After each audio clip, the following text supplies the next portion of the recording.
The shoes sat by the door like they always did, brown leather, cracked at the toes, soles worn thin and uneven. To 12-year-old Daniel, they looked tired, embarrassing. "Dad," Daniel said one morning, nudging them with his foot, "why don't you buy new shoes?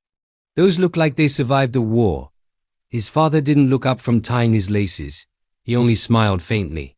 "They still work," he said. Daniel rolled his eyes. At school, kids had bright sneakers with clean lines and shining logos. His father's shoes looked like they belonged in a museum of old things no one wanted anymore. Sometimes Daniel laughed about them with his friends. Sometimes he felt a sting of shame when his father walked him to school in them. One Friday evening, his father came home later than usual. He moved slowly, his shoulders sagging, his steps heavy. As he slipped the shoes off, Daniel noticed something he hadn't before. His father's socks were damp. His heels reddened and cracked. "You're walking funny," Daniel said. His father sat down with a sigh. "Long day," he replied. "Extra roots." That night Daniel couldn't sleep. The image of those shoes wouldn't leave his mind. The next morning his father surprised him. "Come with me to work today," he said. "Just for a few hours." "School holiday, remember?" Daniel hesitated, then shrugged. "Okay." Before they left, his father handed him the shoes. "Wear these," he said gently. "Your sneakers won't last a day." Daniel stared at them. "Your shoes?" His father nodded. Reluctantly, Daniel slipped them on. They felt stiff at first, shaped by feet that weren't his. The leather creaked as he walked. The soles were thin enough that he could feel every pebble beneath him.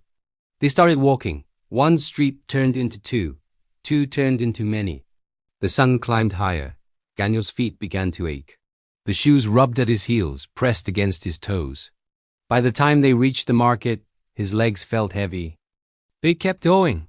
His father greeted shop owners, carried boxes, climbed steps, crossed busy roads. Daniel followed, sweat on his forehead, feet burning. Each step felt louder than the last.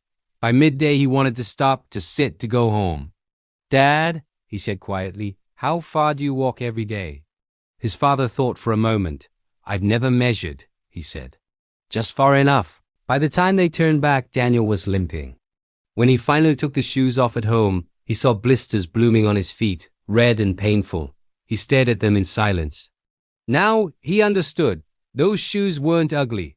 They were brave. They carried early mornings and late nights, heavy loads and quiet sacrifices. They held miles of love Daniel had never noticed.